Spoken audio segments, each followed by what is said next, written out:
Glória a Deus. Então vamos lá, irmãos.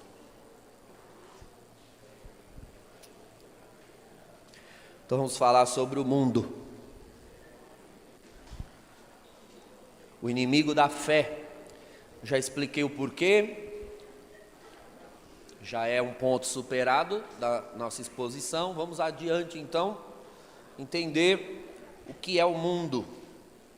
A definição mais básica: o mundo é um estilo de vida criado pelo homem em seus pecados. Então, quando eu ajo sozinho, fora de Deus, sem a graça de Deus, eu ajo na carne, eu sozinho. Agora, quando toda uma humanidade, quando toda uma sociedade é composta de seres carnais, agindo na sua carne, nós vimos aqui, no texto que nós lemos, no começo, em Atos 4, 27, que uma coisa era Pilatos, outra coisa era Herodes. E uma terceira realidade se fez, para além de Herodes e para além de Pilatos, quando os dois se unem. Pilatos e Herodes unidos tomam uma atitude que é resultado de uma concordância carnal. Herodes despreza Jesus, Pilatos não defende Jesus, se omite em relação a Jesus. Então os dois estão na carne, o ato de um e o ato de outro, os atos de ambos na carne, juntos, dão origem ao que nós chamamos de mundo. Mundo é a concordância dos homens na carne.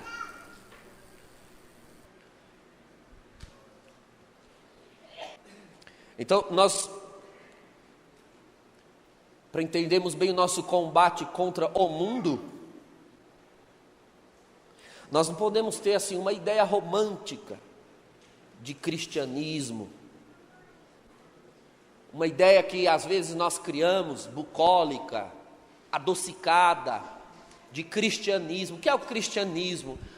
Cristianismo é que Jesus veio ao mundo para nos amar, Ele nos amou, e nós somos amados, e agora a gente ama Jesus, e tudo é amor, e assim, com uma coisa tão colorida a nossa descrição de cristianismo, tão romântica, que na verdade não parece cristianismo, parece o desenho dos ursinhos carinhosos. Assim, cristianismo. Olha, irmãos, põe o seu pé no chão, vá. Põe o pé no chão. Cristianismo não é isso. E nem começou assim. Jesus, ele entra no mundo perturbando, e não perturbou pouco, não. Repare, por exemplo, o Antigo Testamento. No Antigo Testamento existiam muitas teofanias, muitas manifestações de Deus. Sarça ardente, mar que abriu, fogo que desceu do céu, sol que parou. Olha, teofanias, manifestações divinas, tinham muitas. Agora, manifestações demoníacas, você praticamente não vê no Antigo Testamento. Não vê. Pode olhar os textos. Você não tem ali possessos. Malemar tem uma menção de Satã no livro de Jó, trocando ideia com Deus. Mas você não tem no Antigo Testamento o número de possessos sendo libertos que você tem no Novo. Um evangelho sozinho fala mais de demônio, de ação do mal, do que o Antigo Testamento inteiro. Você nunca reparou isso? Um evangelho sozinho. O que você quer de nós? Eu sei quem você é, o santo de Israel. Cala a boca, tira. O demônio joga nos porcos. Um monte de demônio em um evangelho. E o Antigo Testamento não aparece um. Agora, teofania tinha, mas não tinha manifestações demoníacas. Por quê? Porque Jesus, Deus encarnado, incomoda muito mais o demônio do que milhares de manifestações de Deus portentosas. O Deus encarnado incomodou mais do que a sarça ardente. O Deus encarnado incomodou mais do que Deus abrindo o mar. Então, como diz São Paulo na carta a Timóteo, Deus manifestado na carne, ao que nós celebramos na Epifania, Deus manifestado na carne, aí o inferno tremeu. Isso é demais para o inferno. Porque uma coisa é Deus pôr a mão nos elementos da natureza em favor da humanidade. Uma coisa é Deus descer a mão no mar e abri-lo.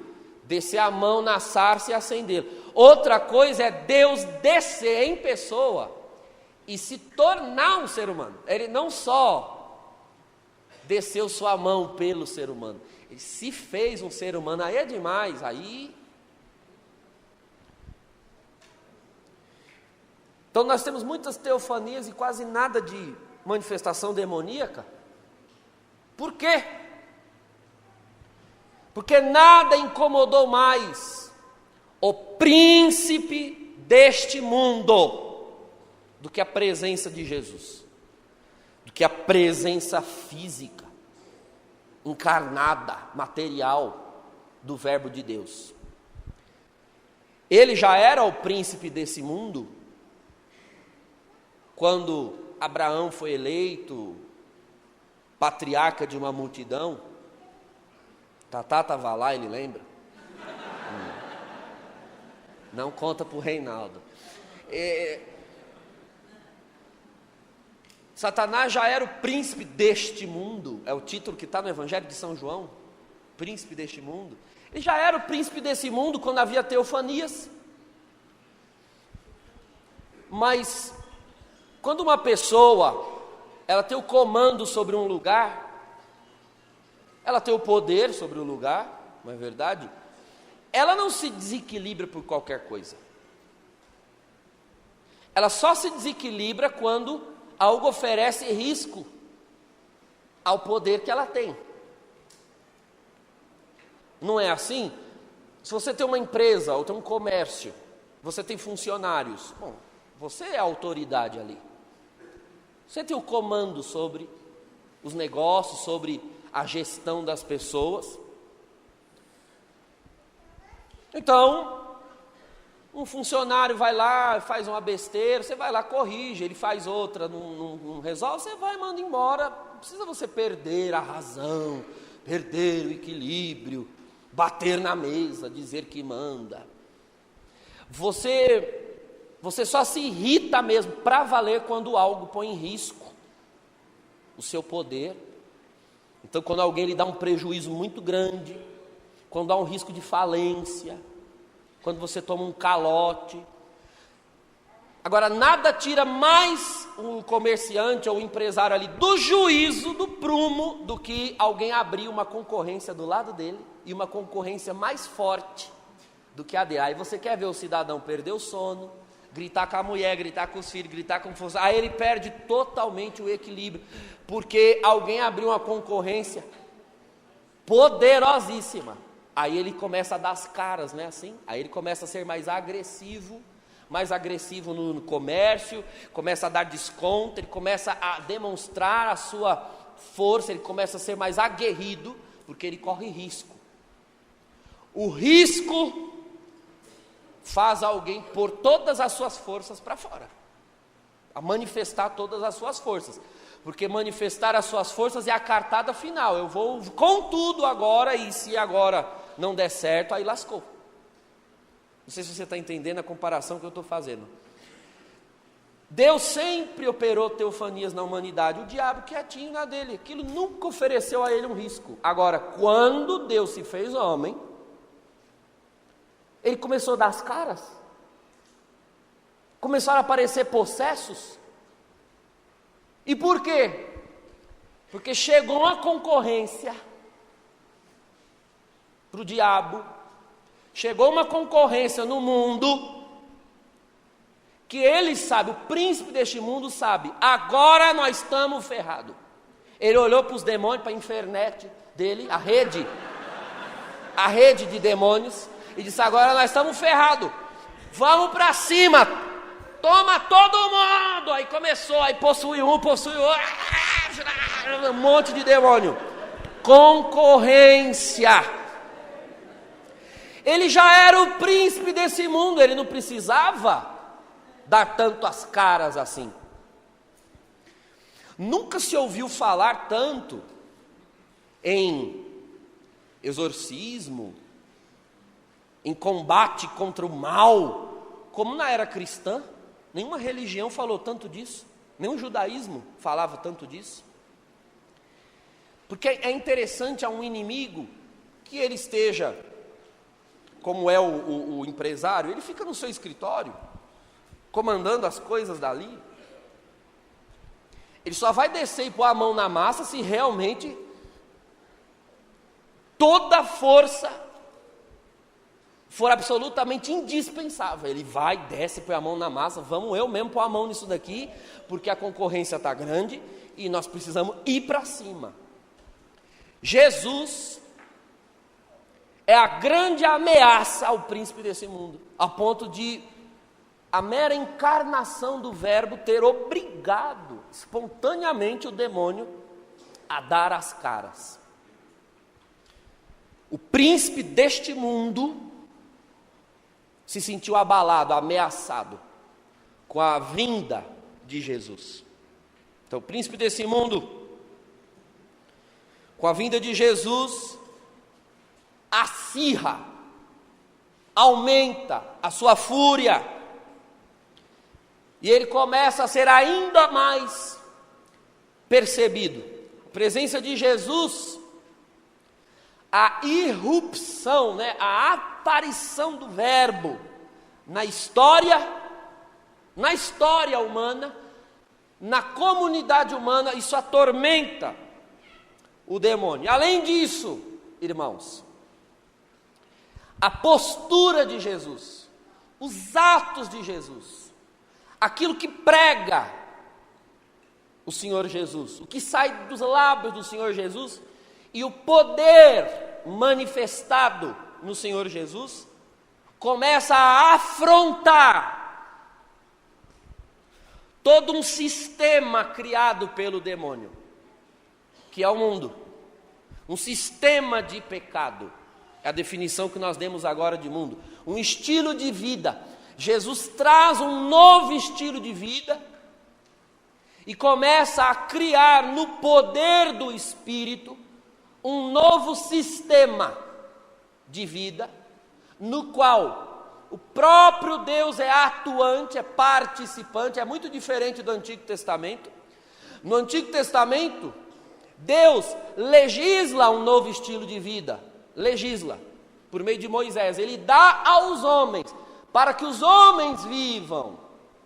Então a lei mosaica é um estilo de vida, é um sistema humano dado por Deus aos homens, para que os homens vivam. Deus não está sujeito àquilo, entende? Deus não está ali no deserto se vendo obrigado a não matar junto com os homens, a não adulterar junto com os homens. Deus está acima daquele sistema. Agora não. Diz a palavra de Deus em Gálatas capítulo 4, ele nasce de mulher, sujeito à lei. O que é esse sujeito à lei? O Deus que legislou agora desceu para ele mesmo viver aquilo, aquele sistema. Então agora, irmãos, nós estamos num sistema de vida, num estilo de vida, no qual Deus vive esse estilo conosco e nos faz viver com Ele, esse estilo. Isso é uma afronta para o diabo, porque até então o diabo achava mesmo que havia uma espécie de luta entre iguais. Deus lá no céu, comandando, e o demônio aqui na terra tentando, e aí quem conquistar melhor leva vantagem. O esquema dualista, maniqueísta. Deus desce, se faz homem, e fica evidente ao demônio de que Deus opera algo que ele não é capaz de operar. O demônio ele pode possuir corpos, mas ele não pode adquirir um corpo para si. Deus adquire um corpo para si, diz a carta aos Hebreus. E eu disse: Pai, dá-me um corpo. E Deus agora tem um corpo. Ele não possui o corpo de alguém. Ele adquire um corpo para si a partir do corpo da Virgem Maria e se encarna. Isso o diabo não pode fazer. O diabo pode possuir, mas não pode se encarnar. Ele pode sugerir, ele pode tentar, mas ele não pode falar como um homem aos homens. Ele não pode operar como um homem em meio aos homens, para servir de exemplo demoníaco a eles. Deus desce, e a presença de Jesus, Jesus falando, Jesus andando, Jesus agindo, Jesus pregando, é uma ameaça ao sistema que o diabo criou.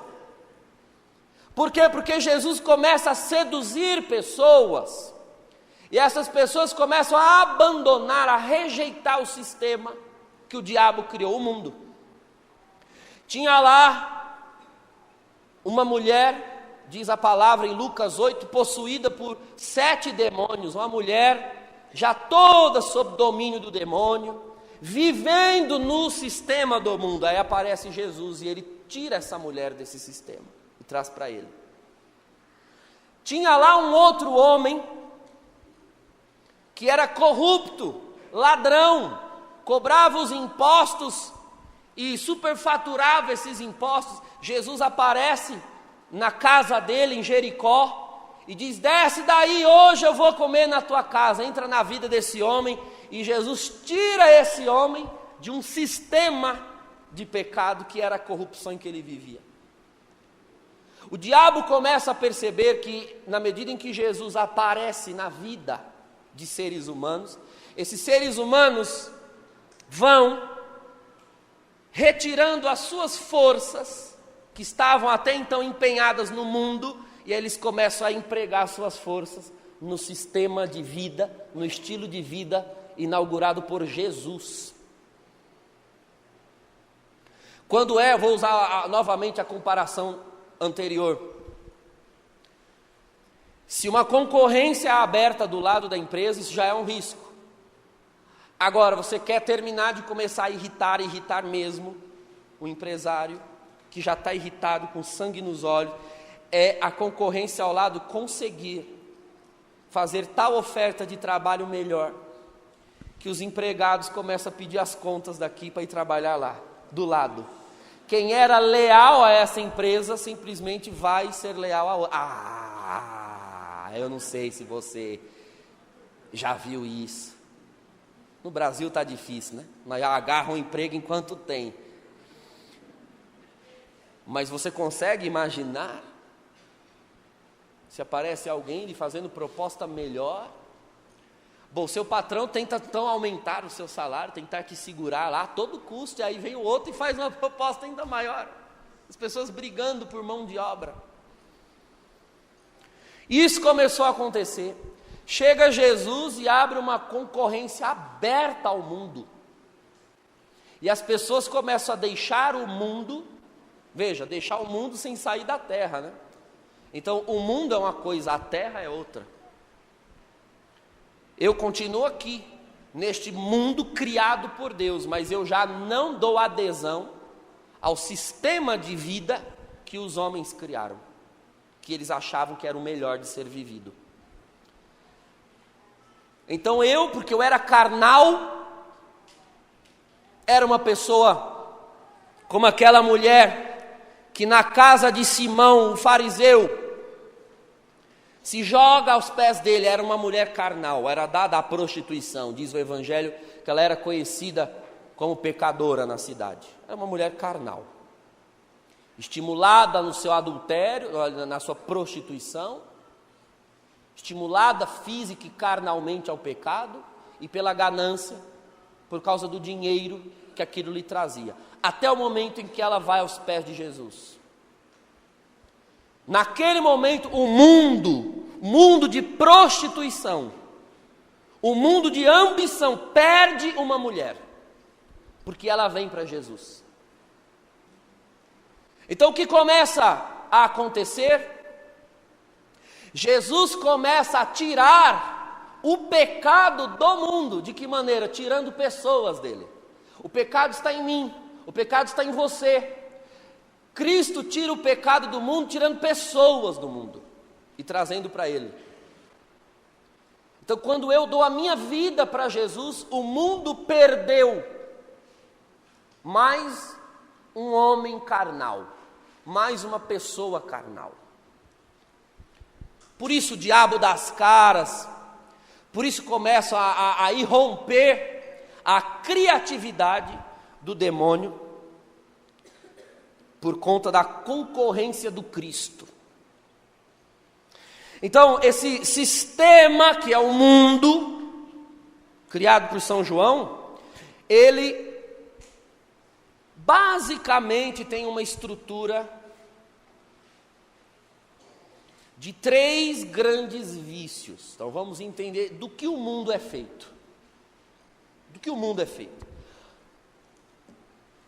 Não estou, repito, falando do mundo criado por Deus. Não estou falando de árvore, não estou falando de mar, não estou falando de oceano. Não é esse mundo aqui. O mundo que diz São João é o sistema de vida criado pelos homens no seu pecado. Isso é o mundo. É um sistema de pecado, modo pecaminoso de viver. Por isso Jesus diz, o mundo vos odeia, né? O mundo vos odeia. Como assim o mundo? O mar me odeia? A terra me odeia? As montanhas me odeiam? Não, esse mundo é inanimado. O mundo que nos odeia são todos os seres humanos em concordância de pecado. Quando eu me retiro daquilo, não sei se você já passou por isso, ir para uma empresa concorrente, aí os seus colegas de trabalho da outra, ficam meio assim com você, né? Porque você foi para outra empresa. Seu chefe, então, o anterior, nem quer olhar na sua cara. Se ele puder te ferrar, ele te ferra. Porque você foi para a concorrência. Então, isso é o mundo.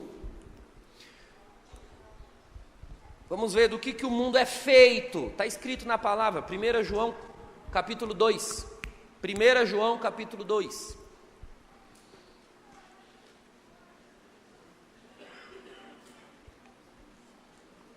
Ele vai dizer o que é que tem no mundo.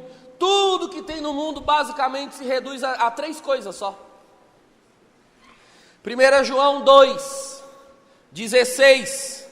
1 João 2,16. Abre aspas. Porque tudo o que há no mundo. Aí ele diz, a concupiscência da carne, a concupiscência dos olhos e a soberba da vida. Não vem do Pai, mas sim do mundo. Fecha aspas. Isso é o mundo. O que é o mundo? Concupiscência da carne, concupiscência dos olhos e soberba da vida. O mundo é feito disso. Vamos entender cada uma das 3. Já já.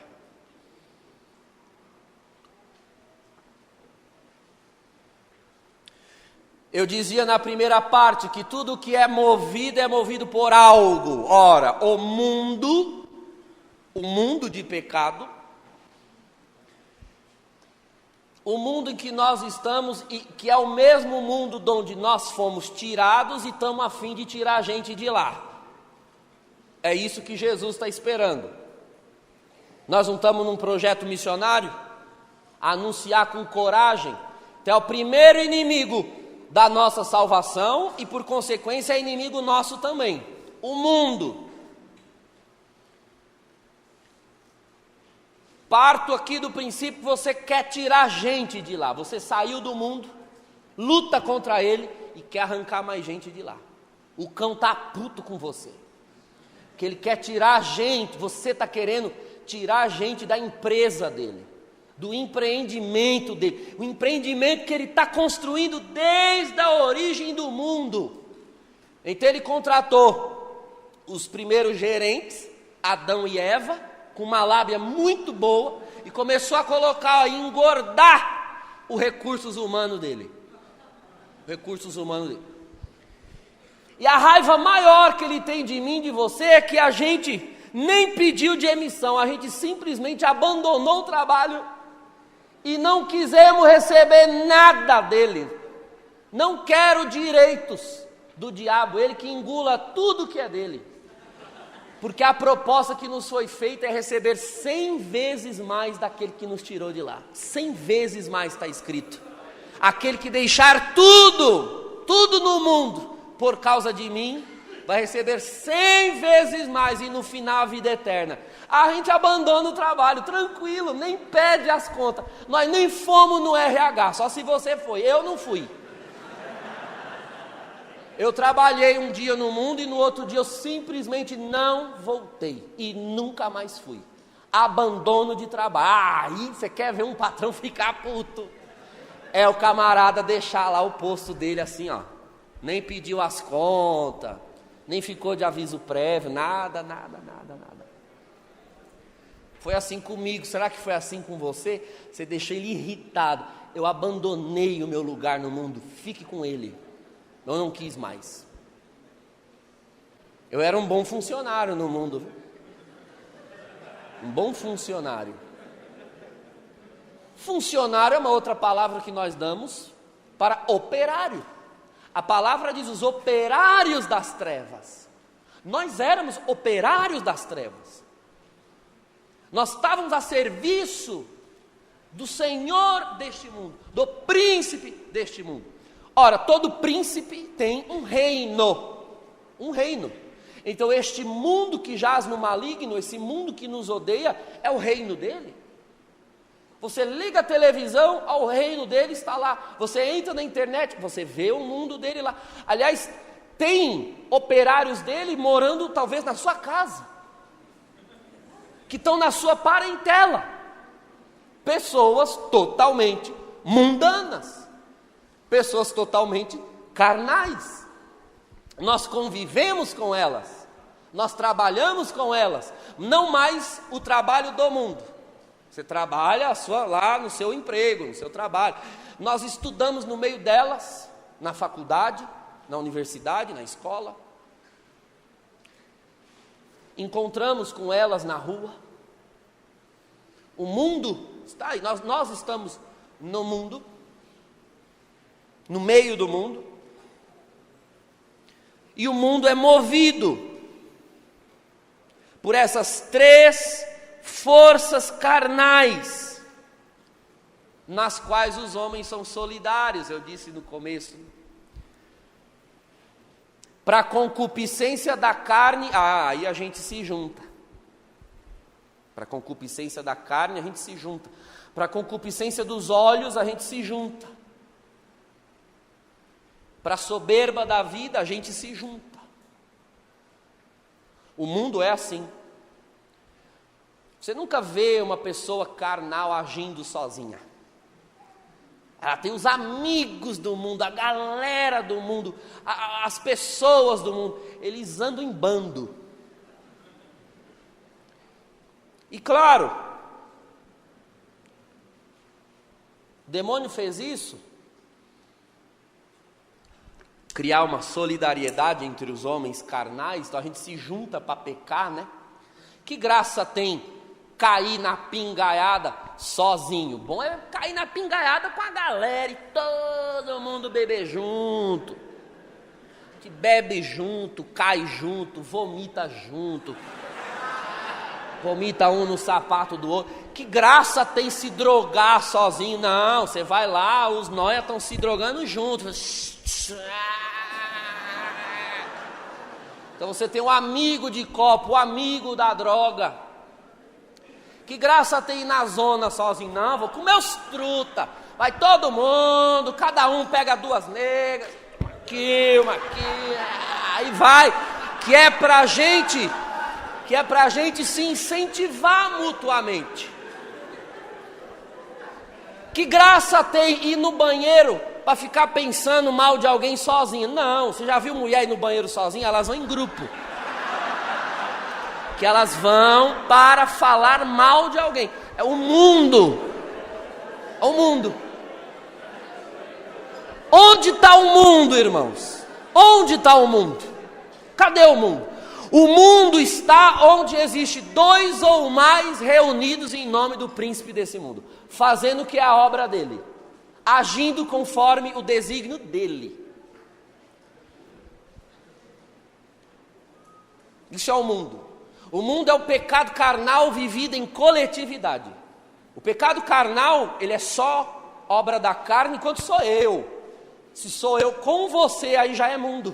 O mundo está entre nós, estamos no mundo, a partir do momento que caímos em pecado juntos. São essas as 3 forças que movem o mundo. Um cristão, irmãos, quem é um cristão? Cristão é alguém que se recusa,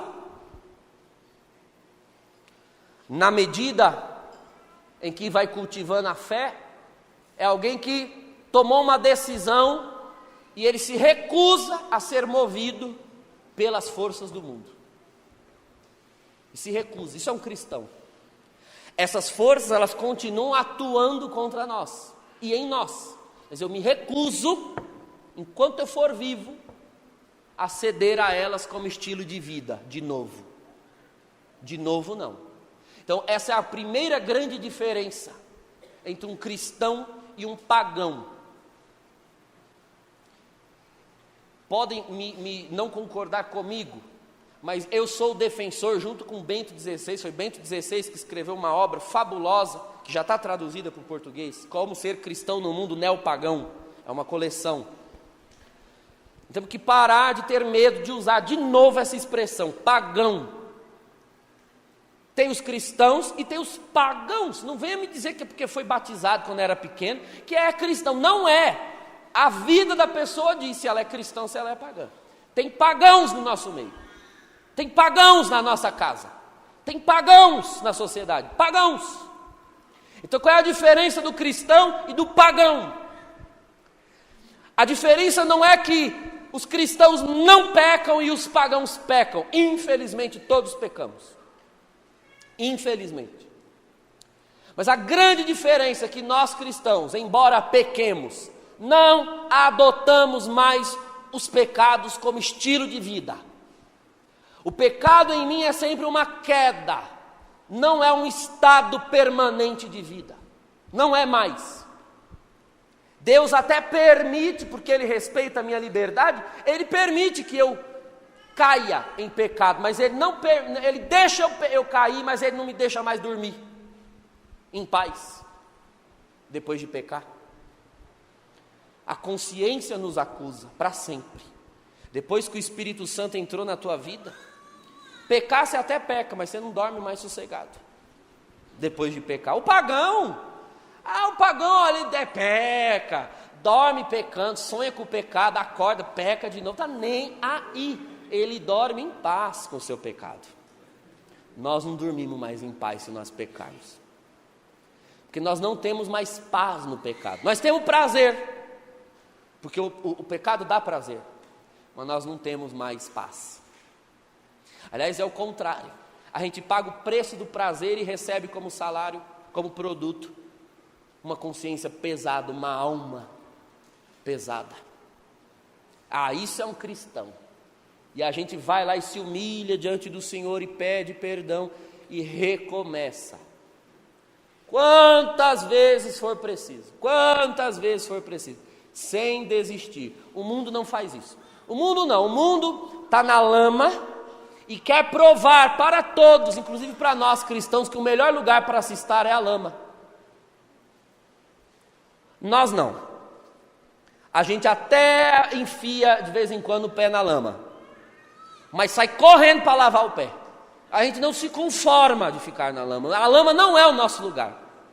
E não venha me dizer que é o melhor lugar para estar. Aí o pagão diz, mas o seu pé é sujo de lama. Eu vou lavar essa merda, eu vou lavar. Mas eu não fico mais, não dá mais. Não venha me dizer que é o melhor lugar.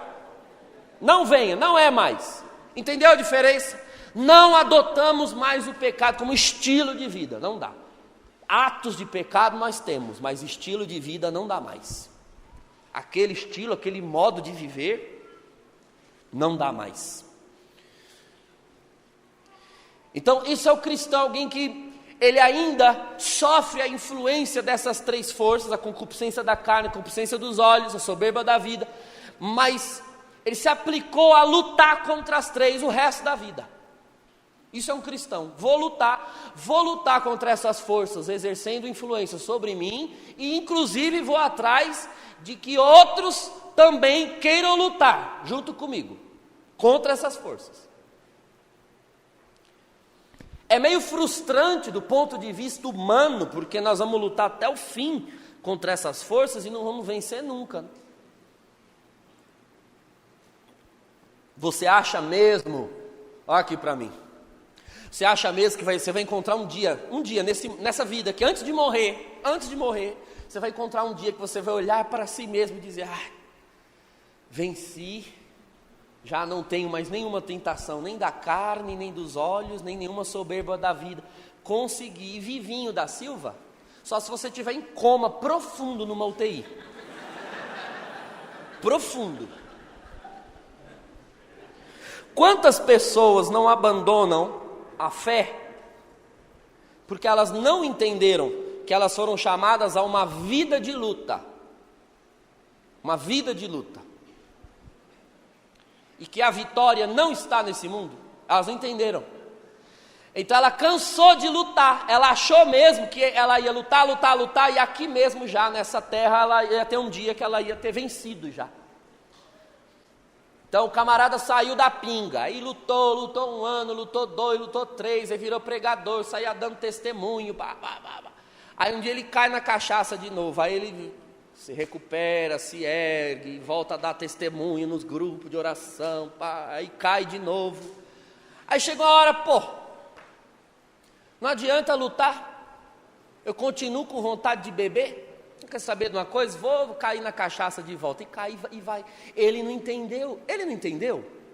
Alguém não avisou ele? Quem foi que pregou para esse homem, no retiro dele, que não avisou ele, que ele foi chamado para lutar até o fim? Que não ia existir um dia nesse mundo aqui, que ele ia ter vencido as más inclinações dele. Você vai lutar até o fim. Quando eu atendo os jovens, que lutam contra pecados, contra a castidade, aí eles ficam assim, eu preciso arrumar alguém para eu casar, vou casar, que aí eu vou superar os pecados de vida solteira. Aí você casa, filho, você vai arrumar pecado de gente casada.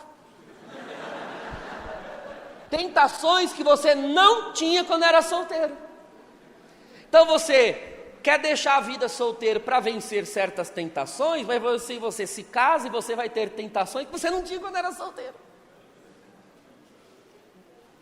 Aí a pessoa pensa, mas quando eu ficar velho, aí certas tentações eu vou vencer. Só que aí você velho, você vai ter tentação de velho.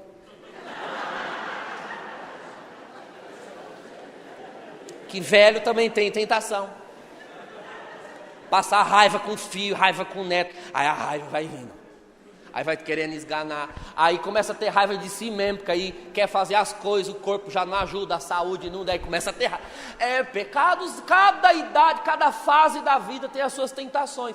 Então se você entrou nesse negócio aqui, chamado igreja, para ter sossego, você entrou no lugar errado. Aproveita que a porta está aberta e já sai antes de eu terminar a pregação.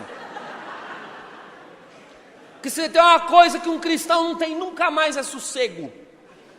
Nunca mais. Não tem sossego consigo mesmo.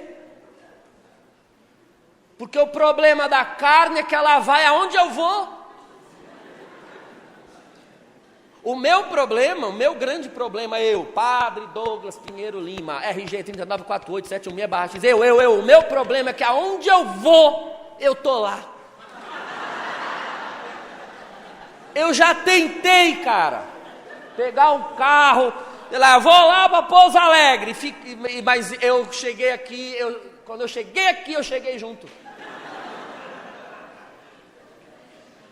Então tem tentações, tem males que estão em você, onde você for, você vai junto. Aí a pessoa sai da comunidade, sai da igreja, sai, vou resolver, vou sair, vou abandonar, e onde ela vai junto, não adianta, filho.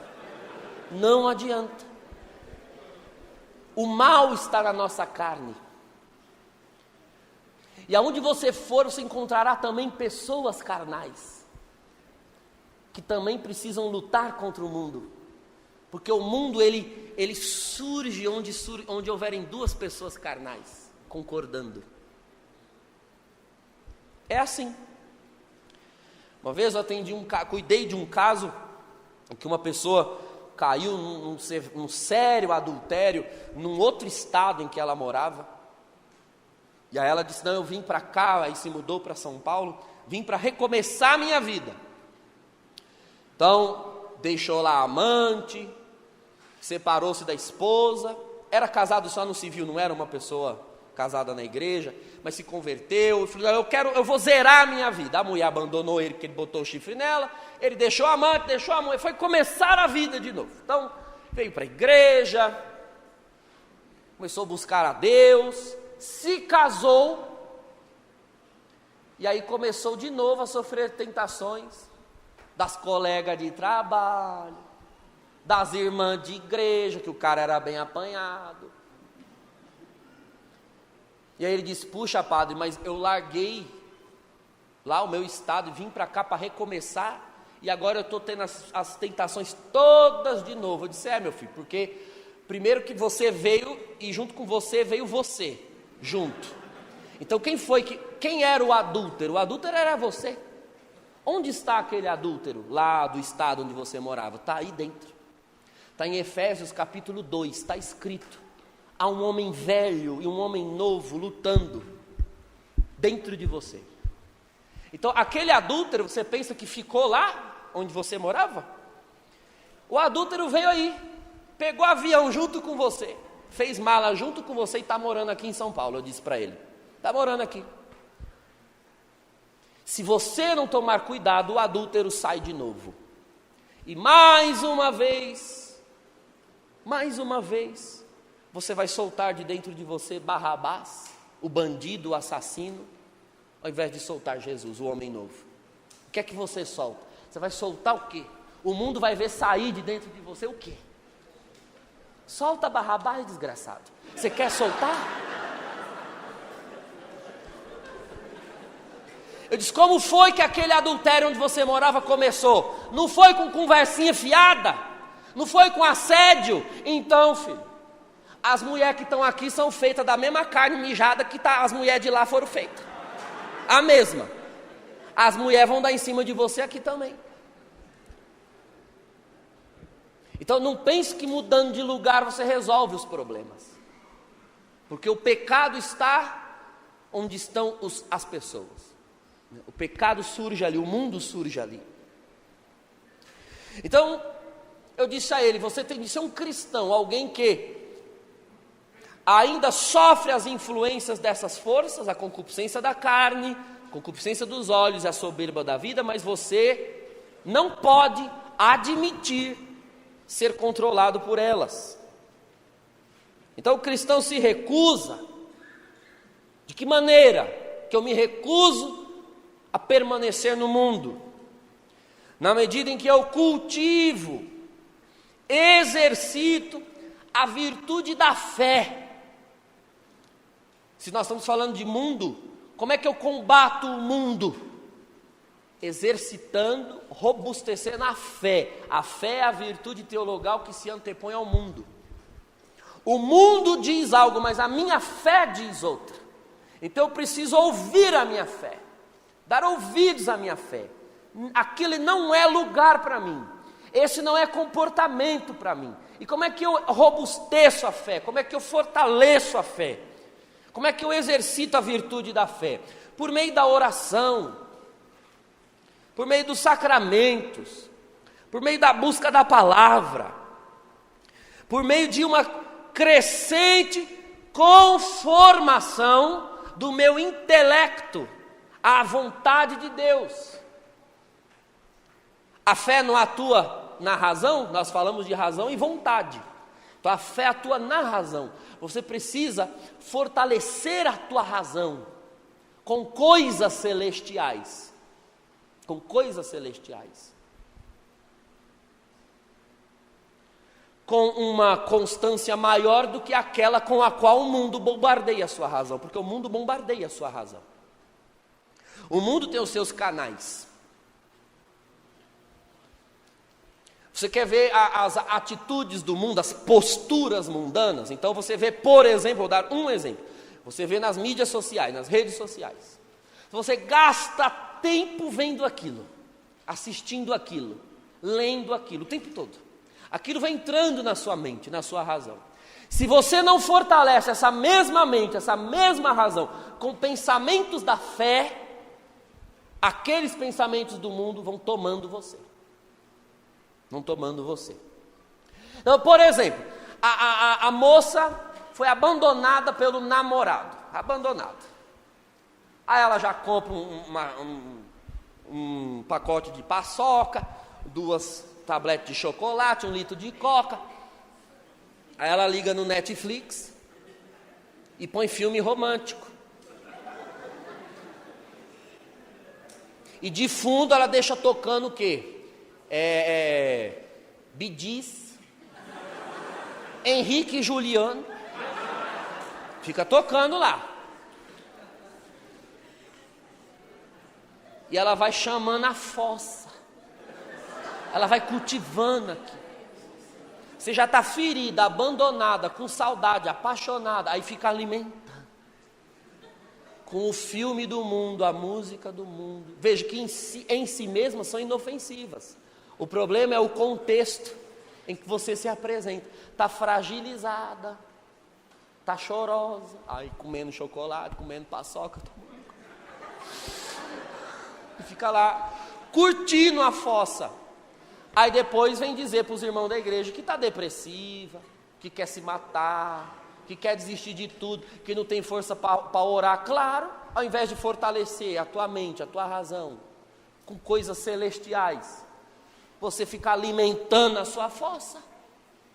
Ao invés de ir para a igreja, rezar, sair com os irmãos, vai rezar em língua, vai subir um monte.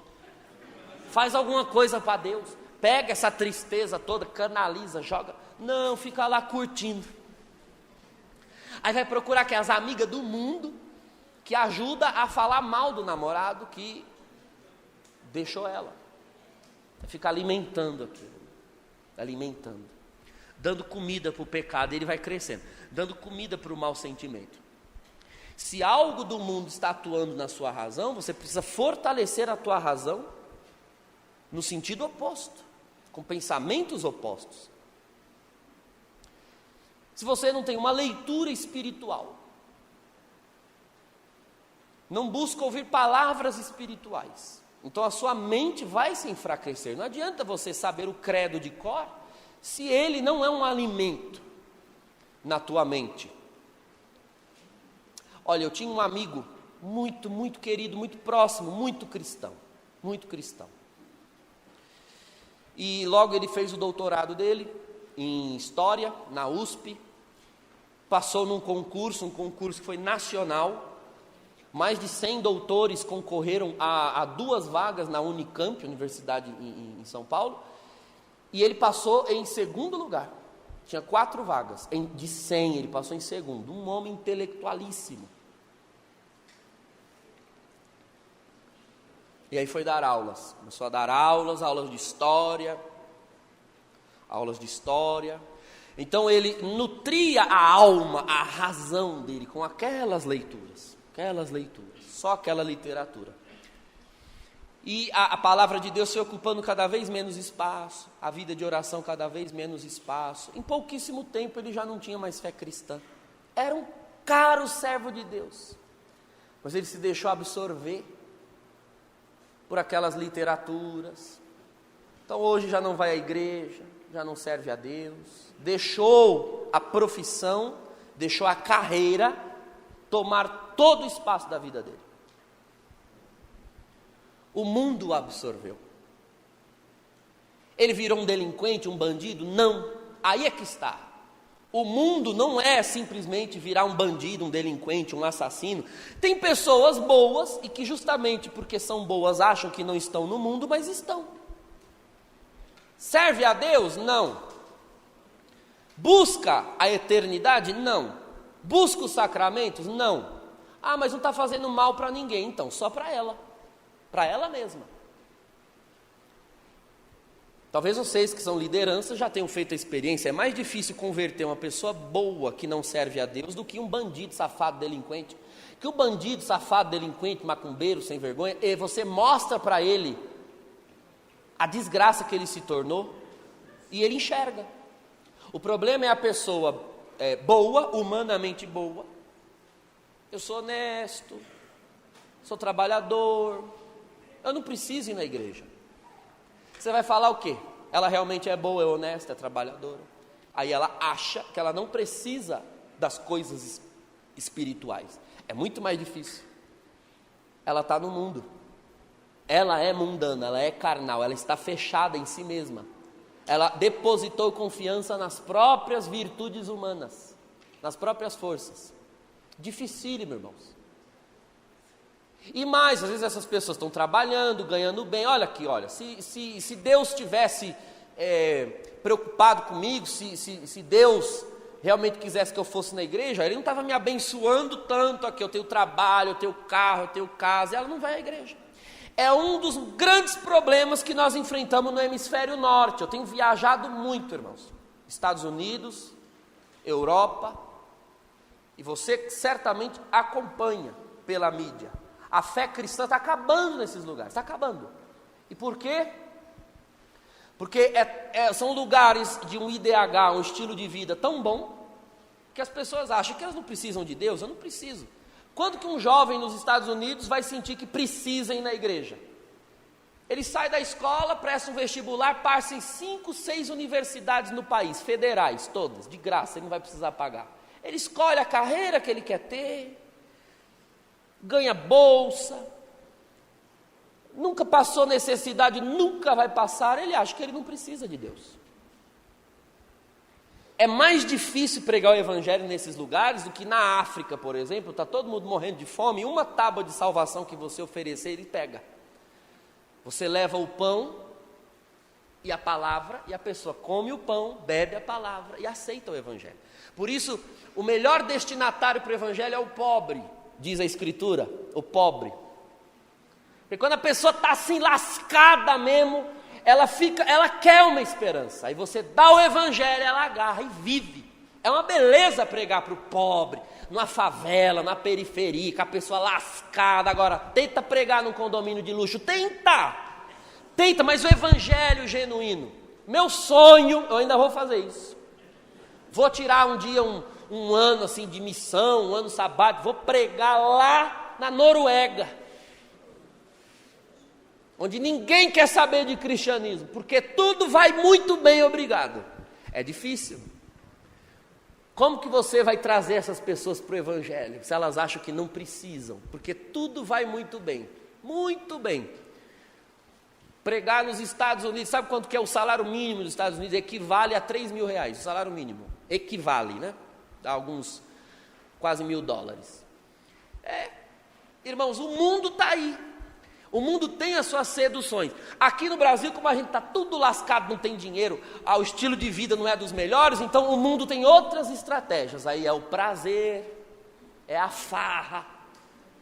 Qual é a fama do nosso país lá fora? O país do carnaval. O estrangeiro acha que no Brasil ninguém tem rosto, só tem bunda. Mas quem são os brasileiros? Bundas que andam. Nós somos literalmente uma abundância. Essa é a fama do nosso país lá fora. Então, o país dos prazeres, né? A gente é pobre, está lascado, mas se diverte. E falta tudo, mas não falta cachaça. Não falta droga, não falta cerveja, não falta churrasco. É bom o churrasco, né, irmãos? Mas o mundo está aí. O mundo está aí. E nós nos recusamos a ser controlados por ele. Então, eu preciso fortalecer meu intelecto. Esse processo de fortalecimento do intelecto nós chamamos de ascese, com S-C, A-S-C-E, ascese, ascese, de ascensão, ascese, é subir, subir. Se a carne é fraca, fortaleça a alma, fortaleça a alma. Eu tenho medo, muito medo, de alguém que se diz cristão, mas gasta desproporcionalmente mais tempo com coisas mundanas, veja, mundanas, do que com coisas sagradas. Sai da sua boca aquilo que você lê, ouve, escuta, assiste, isso vai entrando em você, e é isso que vai sair. Então as pessoas vão à igreja e começam a se dizer fracas na fé. A fé na alma, irmãos, a virtude da fé na nossa alma é como um músculo no nosso corpo. Fique parado, sedentário, o músculo vai definhando, perdendo força, e logo começam a aparecer várias dores pelo seu corpo todo. Você acha que são doenças, males que surgiram? Não é males que estão surgindo. O simples fato de o seu organismo estar parado, sedentário, começa a originar esses males. Se você exercitar os músculos, fizer uma caminhada, praticar um esporte, então, sob peso e sob pressão, a musculatura vai crescendo. Sem exercício, aquilo não cresce. Você quer crescer na fé, mas não exercita ela? Tem que exercitar a fé. Exercitar. Então, é oração. Tem que dobrar o joelho, botar a cara no pó e orar. Tem que orar. É muito chegado num celular, num fone de ouvido, eu também sou. Então eu desenvolvi artifícios para isso. Sempre é uma pregaçãozinha, um louvorzinho, pluga aqui. Se você andar comigo de carro, porque quando eu estou com as outras pessoas, eu respeito, mas o meu carro é a carruagem de Elias. É só glória, aleluia, o povo me olhando no semáforo, e eles se benzem assim, eu lá, dando lugar dentro do carro, ó. E aí eu piso no acelerador, piso no freio, piso no acelerador, piso no freio. E o carro vai fazendo assim, ó. Mistério. Você tem que se fortalecer no Senhor. Fortalecer. Porque o que sai da sua boca? O que você lê, o que você estuda, o que você ouve. Bota um louvor, bota uma pregação, bota um negócio. Enche a sua mente de coisas santas. Tem que encher. Tem que ficar cercado daquilo. Eu não estou dizendo que você tem de se alienar do mundo. Se alienar. Você quer ouvir lá o Henrique e Juliano? Escuta o Henrique e Juliano. Mas se você escuta 1 hora de Henrique e Juliano, você tem que ouvir 1 hora e meia de louvor. Se você fica 1 hora no Facebook, tem que ficar outra 1 hora na palavra. Rezar um terço, um rosário, meditar os mistérios. Se você não fortalece a mente no que é sagrado, o que é do mundo vai começar a prevalecer nos teus pensamentos, nas tuas imaginações, nos teus sonhos. Vai começar a prevalecer. E aquilo vai começar a estimular os seus sentidos, estimular o seu palavreado, estimular os seus comportamentos e inclusive estimular as suas escolhas. As suas escolhas. É uma novela da Globo hoje, é outra amanhã, é outra depois de amanhã, vai assistindo. Não tem nada, é inofensivo. Eu sei peneirar, eu tenho critério, então, mas toda novela a mulher bota chifre no marido. A próxima briga que você tiver com o seu marido, qual é o pensamento que vai subir à sua mente? Vou botar um chifre nesse desgraçado. Porque é só essa ideia que você deixa entrar na sua mente. Vigia, varoa, vigia na terra. Vigia. Um dia minha mãe apareceu com o cabelo todo coisado, cheio de nó. Eu disse, a senhora não vai mais na cabeleireira não? Eu falei, não, estou procurando uma. Mas a senhora não ia lá falei o nome da mulher que tinha lá na rua de baixo. Não, não vou mais lá não. As mulheres só sabem ficar ali o dia inteiro falando mal da vida da outra e dos maridos. Que é o lugar para ter fofoca, é salão de cabeleireiro de mulher. Fofoca. E não é só mulher, que agora tem os viados. Aí eles ficam ali e é uma fofocaiada, aqueles viadinhos. É mesmo? Tá uma negação. Aí minha mãe disse, não, prefiro meu cabelo todo cheio de nó e a minha alma fora daquilo ali, preservada. Eu não tenho nada para falar com aquelas mulheres, elas querem falar do mal dos maridos. Eu não vou ficar caçando coisas para falar mal do seu pai. Tem umas coisas que eu queria falar. Só que eu não posso ficar falando, porque falando do defeito do outro, eu vou envenenando o outro dentro de mim. Eu reforço um sentimento contra o meu irmão. Quando eu falo mal dele, eu vou reforçando. Então ele já me causou um mal, está aqui. Agora, se eu fico falando daquele mal com o outro, eu estou alimentando, estou nutrindo o sentimento. Aí quando eu vejo o irmão, já estava com raiva dele. Eu alimentei o vício do mau pensamento, aí eu quero matar ele quando eu encontrar. Não vai ter perdão nunca, não vai ter reconciliação nunca. Por quê? Porque a gente constrói mundo no meio de nós. Mundo. Ao invés de deixar aparecer o reino. Aí te deixa o demônio mandar com os seus pensamentos, com os seus princípios, porque ele é o príncipe desse mundo, ao invés de deixar Jesus prevalecer.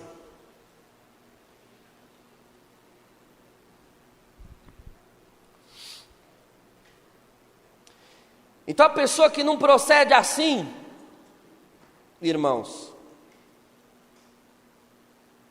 que não preside à vontade, obrigado, irmão, que não preside a razão e a vontade, eu preciso dominar também a minha vontade. Não tem dias que tem lugares no mundo que são atraentes, mas que eu não necessariamente quero estar lá. A pessoa, quando ela é jovem, ela quer ir mais lá na balada, tá com os amigos, e ela vai crescendo,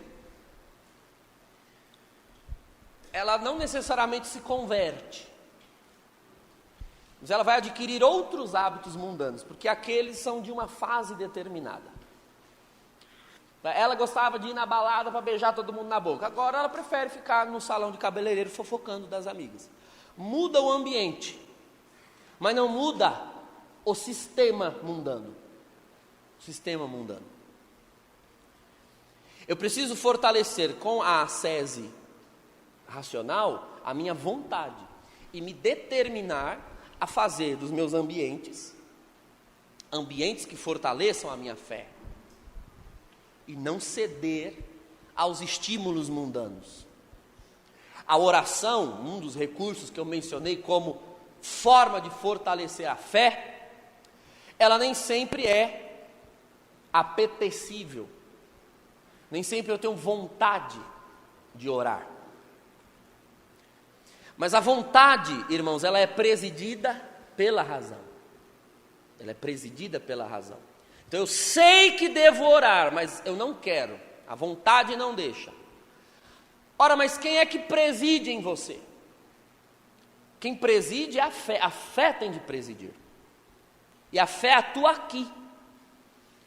Então é preciso mandar o corpo de preguiça, a carne de inércia, a se dobrar diante de Deus. Porque afinal de contas nós temos uma enfermidade na alma chamada concupiscência, a inclinação para o mal. E a enfermidade, uma das coisas que ela faz é justamente distorcer os bons instintos. Por exemplo, comer é algo que nos dá prazer. Mas quando nós adoecemos, nós perdemos a fome. Perdemos o prazer no paladar. E, no entanto, se nós não comemos, se eu obedeço à não vontade de comer, se eu obedeço à minha vontade diz não quero comer, porque eu estou doente. Se eu obedeço à minha vontade, eu não como, não adquiro nutrientes e a doença se agrava. A vontade é burra, ela tem que ser comandada pela razão. O que é um prazer na saúde é um pesar na doença. Aquilo que eu faço facilmente na saúde, como porque dá prazer, na doença eu tenho de fazer na marra, para o meu bem. A sua alma, a sua mente, a sua vontade, talvez no início, quando Deus toca primariamente, quando nós somos batizados no Espírito Santo, aí tudo é oração, irmãos. A gente quer estar na igreja, quer estar com os irmãos, quer visitar o Santíssimo. Isso é saúde, é o ápice da saúde espiritual. Só que a concupiscência está aí, ela vai dar as caras logo, logo. E aí logo, logo nós perdemos a vontade de orar. E o que alguns fazem? Bom, estou sem vontade, não vou orar, porque eu acho que a vontade, orar é uma coisa que tem que vir assim do coração. Que mané coração? Seu coração é idiota, avisa ele. Seu coração não sabe de nada. Esse negócio de ouvir o coração, isso é coisa do mundo também. O cristão não ouve o coração, ouve a palavra. Ouça o Espírito Santo, é a ele que você tem que ouvir. Se for ele que estiver falando no seu coração, você escuta, mas é a ele, não o seu coração. O seu coração, esse daí, carnal, pecador, não escute ele não. Muita gente deu com a cara na parede por ouvir o coração. Não quero orar, não interessa, vou orar sem querer mesmo. E ore, vá fazer o que tem que ser feito. Santa Teresa de Ávila, um dia, tinha a escala dela no Carmelo para ir fazer a adoração, tinha que ir. E ela não estava com saco. Ela estava com saco, não queria. Ela diz isso no escrito. Não queria ir, mas era o horário dela. Ela foi para a capela, ela olhou para Jesus no sacrário, sentou e disse: bom, não adianta esconder nada do Senhor, que o Senhor sabe de tudo, o Senhor sabe que eu não queria estar aqui. Mas eu tenho que estar aqui, porque é o meu horário.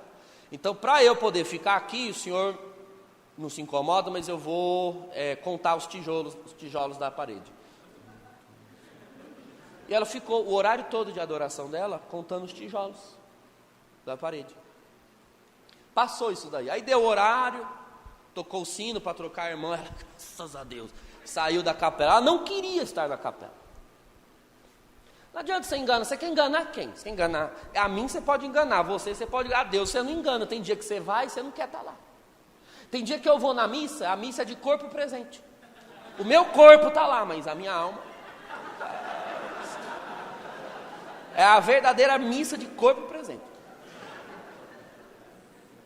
Não quero estar lá, eu queria estar em outro lugar. Por exemplo, missa 7h30 da manhã na paróquia. A maioria dos domingos eu queria estar dormindo. A maioria. Eu vou enganar Deus? Ele sabe. Antes de eu acordar, ele já estava acordado. Ele não dorme, diz a palavra. Eu acordo e falo, rezar a missa. Então, Santa Teresa foi lá, rezou. Um dia, nos vários êxtases que ela tinha, Jesus apareceu para ela. Jesus apareceu, ela começou a trocar ideia com Jesus. Aí ela perguntou, falei, Senhor, me diz um dia que eu agradei o Senhor, que o Senhor se alegrou da minha oração. Aí ele falou, aquele dia que você foi na capela, que você ficou contando os tijolos. Jesus falou para ela. Mas Senhor, aquele dia eu não queria estar lá. Falei, por isso. Você foi o único dia, todos os outros você estava lá porque queria. Mas aquele dia você estava lá porque me ama. Porque você me ama. Você não foi por sua causa, você foi por minha causa. Foi o dia que mais me agradou. inventou alguma coisa para ficar na minha presença. Isso agradou a Deus. Então a oração que mais agrada a Deus, irmãos, é quando a gente ora porque ama Ele, não porque é prazeroso para nós. Porque, Senhor, estou aqui, estou conduzindo esses irmãos, estou coordenando esse grupo, estou aqui coordenando essa missão, está um saco, mas eu estou aqui, estou mandando ver, não aguento mais, eu queria entregar, mas por amor a Ti, eu não vou entregar. É nessas horas que o Senhor faz uma obra. Quando Pedro pesca a noite inteira com a sua habilidade profissional de pescador e não pega nada, ele diz, por mim eu não jogo mais, mas em atenção à Tua palavra, eu vou jogar a rede. Aí você faz pesca, porque a graça de Deus se revela na fraqueza. Não era isso que eu ia falar. Eu ia falar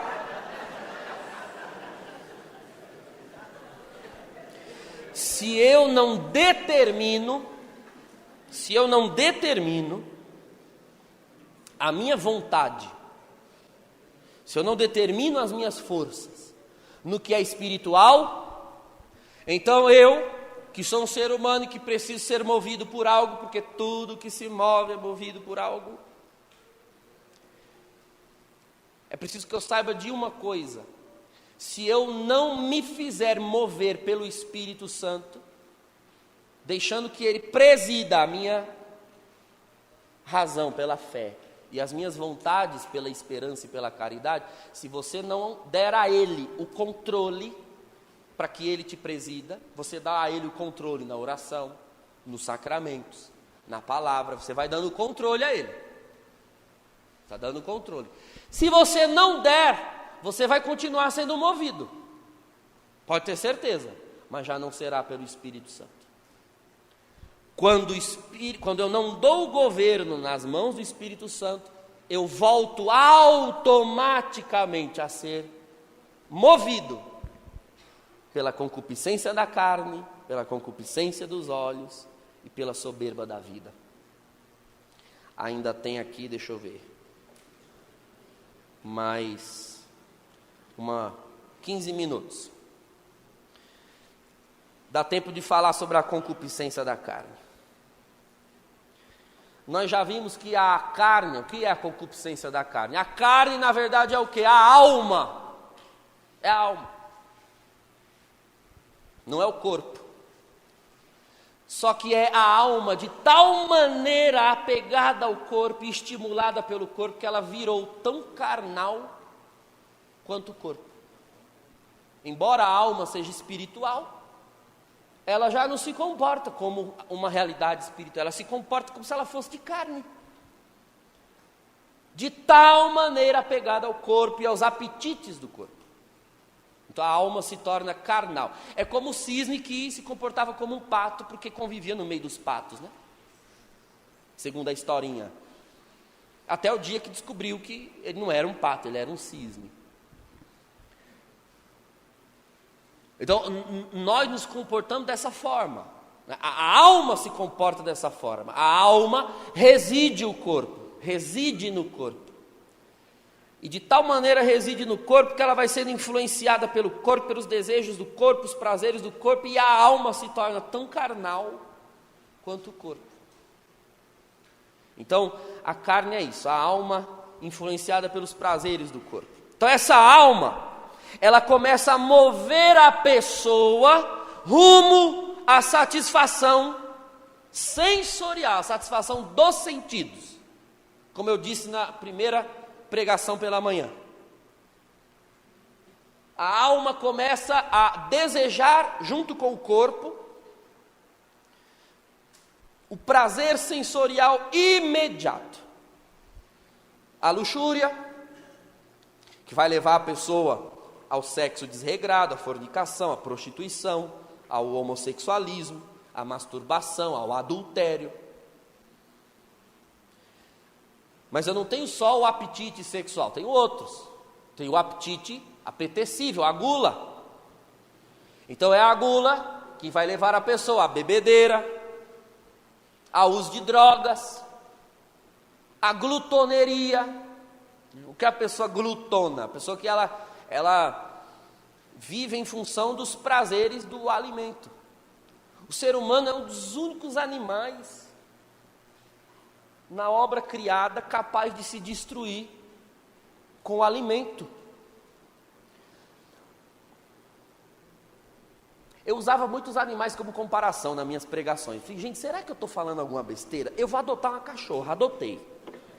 E agora eu observo toda a minha teologia nela. Arrumei uma cadela lá. O nome dela é Gorda. A Gorda, a minha cachorra, gente, ela come, quando ela está cheia, ela para de comer.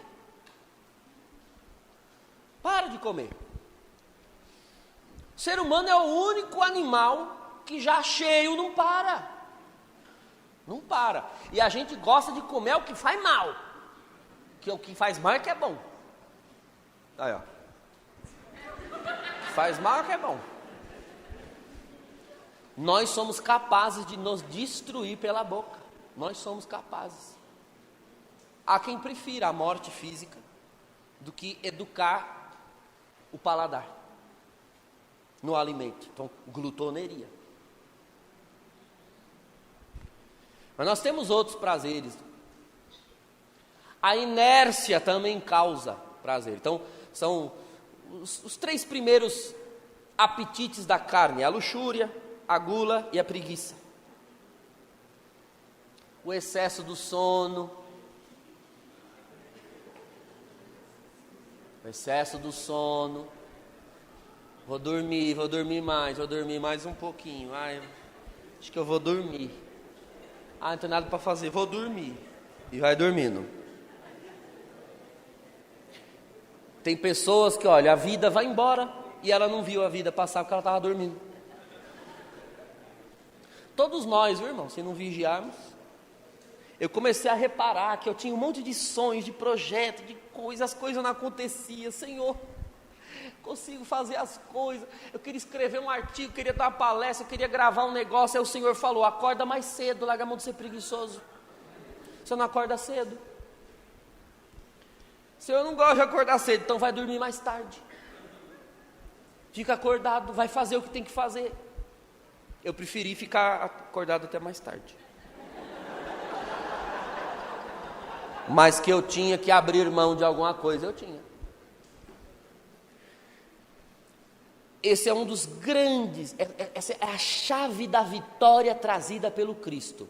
Não tem nenhuma vitória na vida humana que venha sem sacrifício, sem cruz, nenhuma. Nenhuma. Toda vitória vem com sacrifício, com renúncia.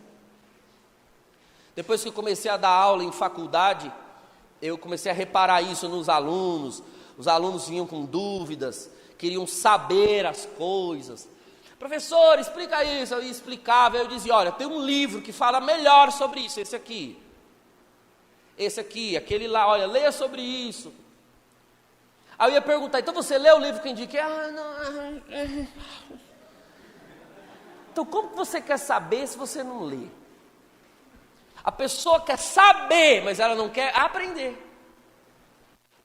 Aí eu fui trabalhar numa paróquia que os alunos viam lá, eu viajando nos Estados Unidos, pregando lá fora. Ai, padre, o senhor podia ensinar inglês para a gente? Não, não ensino. Não vou ensinar. Vocês são um bando, é uma geração mole que nós estamos agora. Dá vontade de chutar esses moleques de hoje. Eu estou com um grupo de acólitos lá que eu estou acompanhando de perto. Não querem porque é chato. É chato ficar sentado lendo. É chato ficar escrevendo. É chato, então ninguém mais está disposto ao sacrifício, à ascese.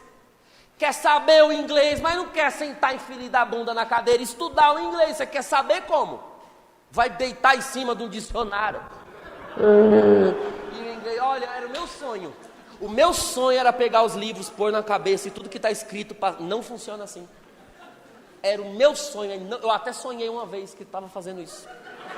Eu punha um livro assim, aí passava tudo para o meu céu. Ai, gente, que delícia.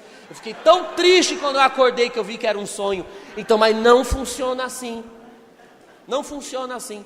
Não adianta ficar admirando os grandes pregadores se você não vai estudar a palavra, não vai dobrar o joelho, não vai se empenhar para que Deus te dê a unção para pregar. Não adianta. Eu queria ser igual. Não, você pode ser melhor, irmão. Você pode ser melhor se você largar a mão de ser preguiçoso, lerdo, inerte e se empenhar na obra. Quando você se empenhar, Deus vai fazer grandes coisas. Sacrifício. Ninguém mais quer levar um não, ninguém mais quer ser humilhado, ninguém mais quer ser rejeitado. Tudo a gente quer um reforço positivo. É a geração galinha pintadinha. A pessoa ela é estimulada de fora para dentro por tudo aquilo que vê. Então a televisão, a geração é assim, isso é um mecanismo da mente. Eles crescem sendo estimulados. Então eu estou na frente de um objeto e ele tem que falar comigo sozinho. O vídeo, a TV, a coisa. Se eu pegar um objeto como esse, que ele não fala comigo, ele não me estimula, aí eu não consigo sequer entender o que está aqui. É o analfabetismo funcional, que, me desculpe, tem prejudicado a obra, porque as pessoas pegam a palavra e não entendem, pegam o catecismo da igreja e não entendem. Irmão, nós temos que correr atrás, o mundo se empenha nas suas estratégias, o mundo se empenha na sua iniquidade, tem intelectuais alimentando as ideias do mundo, e a igreja, o reino vai se expandir quando eu ofertar a minha mente, o meu entendimento, os meus sentimentos, eu ofertar a palavra, eu ofertar o reino de Deus, e eu começar a minar as estruturas do mundo. O mundo tem argumentos, o mundo sabe fazer a oferta, o mundo sabe passar a lábia.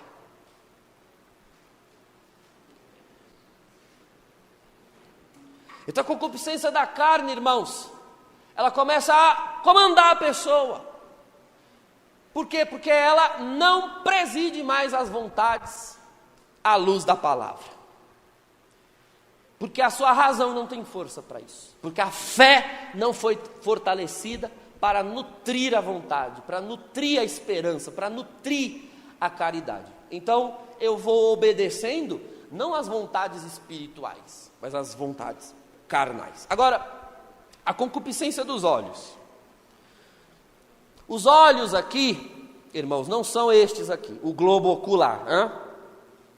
Assim como você foi capaz de entender que carne, sarx, em grego, carne não é o corpo, mas é a alma que ficou carnal por causa do corpo. Você também é capaz de entender aqui que olhos, não se refere ao globo ocular, assim como carne não se refere ao corpo. O olho aqui se trata também da alma carnal, porém num outro aspecto dela.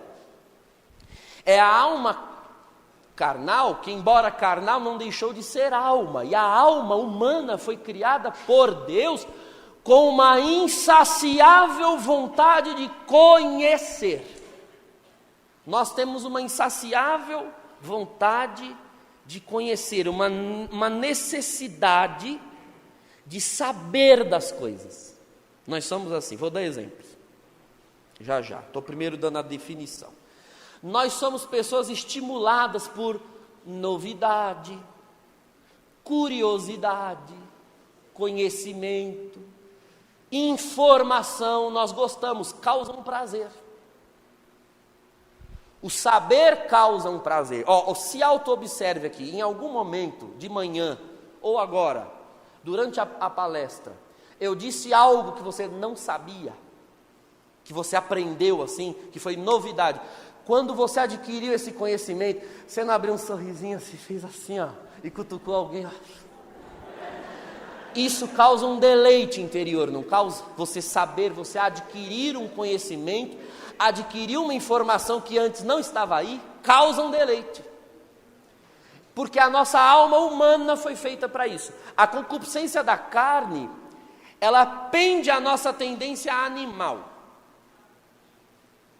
Então, instinto sexual os animais também têm, apetites os animais também têm, fome, vontade de dormir, a gorda lá dorme em casa o dia inteiro, ronca e peida igual gente, nunca vi aquilo, a cachorra.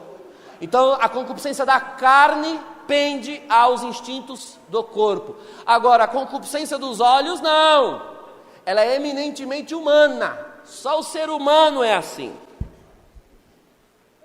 Então, há em todo ser humano a sede do conhecimento. Mas, como a alma carnal está corrompida pelo pecado, nós não presidimos corretamente essa sede de conhecer. E aí a alma carnal, ela acaba por desejar matar a sede de conhecer, em conhecer coisas inúteis, banais, com coisas que entretêm a mente ao invés de dar verdadeiro conhecimento.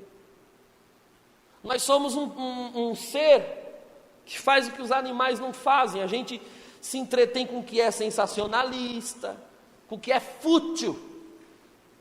Só nós, irmãos, seres humanos, somos capazes de gastar horas, dias inteiros, vendo um filme, maratonando uma série.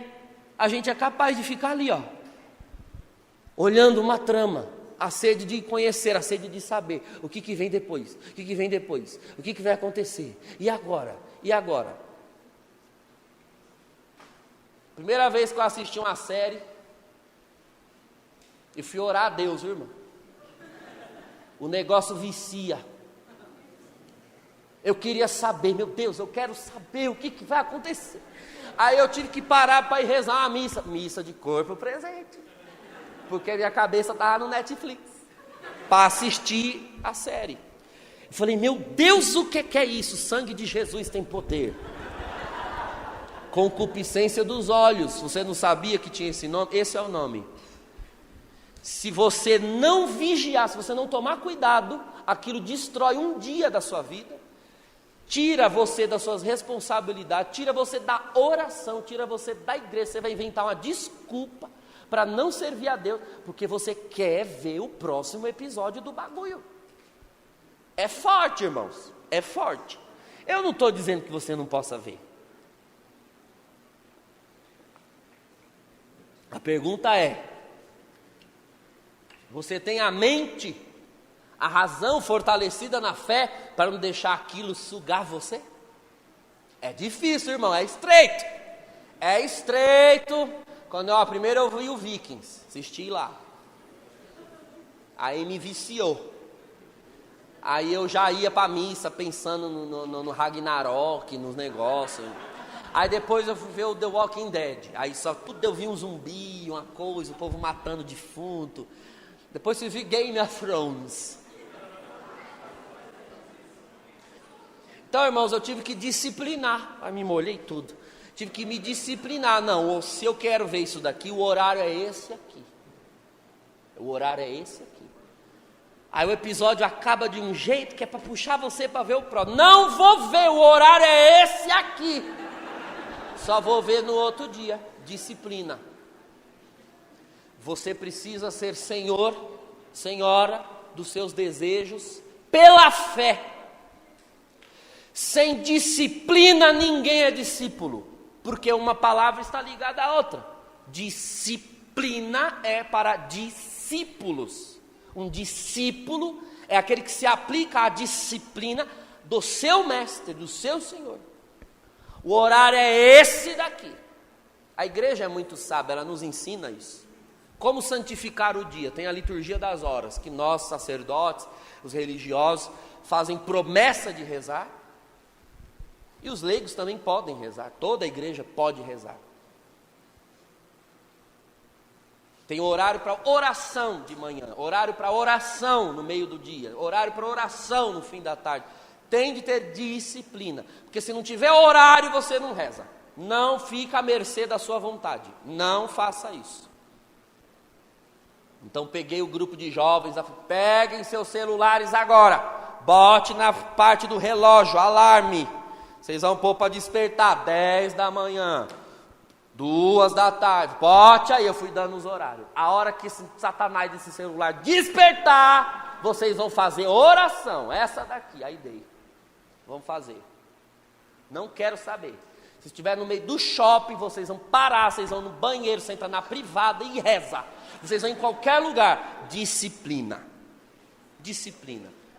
Quem tem disciplina é bom discípulo, e o bom discípulo vence o mundo, porque essa é a força que vence o mundo, a nossa fé. O muçulmano reza 5 vezes ao dia, onde quer que esteja, pega o tapetinho dele, pega a bússola, para onde que é? É aqui, porque tem que rezar em direção à Meca, e reza, não está nem aí se está passando vergonha, se está no meio do shopping, se estão olhando para ele, eles estão dominando o mundo, e eles não servem o Senhor Jesus. Vai ficar assim até quando? É essa geração de cristãos frouxos que nós estamos formando? Vai orar, disciplina, que quem quiser olhar, olha. Outro dia Deus mandou rezar na cabeça da mulher, na praça de alimentação. É aqui mesmo, Senhor, é? Então nós vamos orar. Segura o segurança para ele não vir me amarrar. Orei na irmã. Orei, a irmã teve um surto, gritou. Era coisa da cabeça dela, mas ela teve o surto. Ah! E eu olhando, meu Deus, agora eu vou preso. A praça de alimentação toda ficou olhando. Era um surto, mas até explicar que era um surto da mente dela, né? As pessoas olharam, fiquem tranquilos, é só um demônio. Só um demônio, viu? Já vai passar. Já vai passar. Rezei. Mulher se acalmou. Fui embora. Depois veio uma mulher correndo atrás, eu descendo a escada. Vi o senhor rezando por aquela. O senhor pode fazer uma oração por mim também? Ah, irmãos. Esse dia um padre da diocese botou uma cadeira no meio do calçadão de Osasco, um dos lugares mais movimentados que tem. O calçado botou a cadeira, uma gradezinha de confissão, botou a túnica, estola roxa e botou lá, confissão, e ficou sentado no meio do calçadão para atender confissão. E vinha gente confessar. Depois os irmãos lá em Carapicuíba, uma das cidades da nossa diocese, tem um calçadão lá também, armaram a tenda, Ministério de Oração por Cura e Libertação, e botaram a placa, oração gratuita, venha receber. Estava lá, promoção, receba uma oração, ganha 1/3. Botaram lá, fez fila, irmão, no calçadão, no meio da rua. Sabe por quê? Porque o mundo, para as coisas que são deles, eles têm estratégia. Eles têm. O traficante, ele dá amostra grátis, ó, cheira esse pozinho aqui. Quando ele desperta o vício, aí ele ganha um cliente. Os filhos das trevas são mais astutos que os da luz. Vamos largar a mão de ser trouxa? Vamos ganhar. Ai, os padres não fazem nada. Vocês não sabem fazer conta? Só aqui vocês são mais gente do que os padres que tem na arquidiocese inteira. Larga a mão de ser besta, vai pregar, vai orar, mete a mão na cabeça do povo. Não fica transferindo a responsabilidade. Não fica transferindo a responsabilidade. Os padres vão brigar, deixa brigar. A renovação cresceu à custa de perseguição. Aí ninguém mais quer ser perseguido. Aí vão ser perseguido. Perseguido. Um bando de cristão mimimizento. Eu estou ficando por aqui. Por aqui. Então, irmãos, desculpa se eu estou sendo chato. Mas eu estou chegando à conclusão, às vezes, que o problema na igreja não é trazer gente, é arrancar alguns. Estão atrapalhando.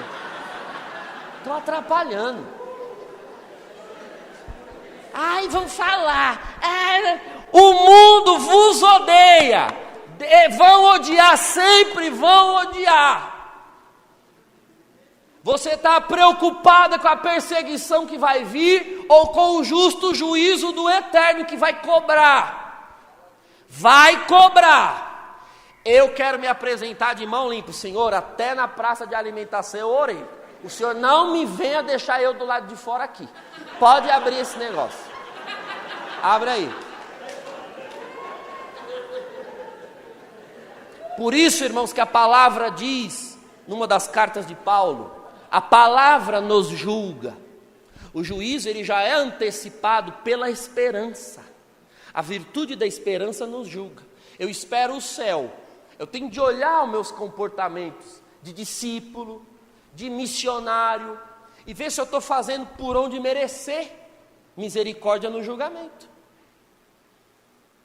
Então, se hoje o Senhor me pegar aqui com essa omissão, com essa preguiça, com essa concupiscência, seja da carne ou seja dos olhos, se o Senhor me buscar hoje, eu estou preparado? Irmãos, a concupiscência dos olhos, só nós humanos somos capazes assim, de gastar esse tempo todo, né, alimentando os olhos, a curiosidade, assistir coisa, ver coisa, ficar procurando a curiosidade, a informação. Só nós somos capazes de ficar horas, dias, construindo uma autoimagem ali exagerada, distorcida na rede social, no Facebook, no Instagram, gasta horas tirando foto, tirando selfie, edita um negócio, corta um negócio, passa um negócio lá, Photoshop, para ficar mais gostosa, para ficar mais bonito, tira as espinhas, tudo mentira. A pessoa gasta todo um esforço para construir uma autoimagem, para que os olhos dos outros sejam alimentados, e ela mesma se autoalimenta com o que ela vê dela. Ela prefere ver a foto que ela criou dela no Instagram do que se olhar no espelho, porque é insuportável. Concupiscência dos olhos. Só nós seres humanos somos capazes de ficar assim, bisbilhotando visualmente os corpos alheios. A pornografia, ela estimula a concupiscência da carne, mas ela é uma concupiscência dos olhos. É o desejo de ver, deixa eu ver. Concupiscência dos olhos. O desejo de ver, de conhecer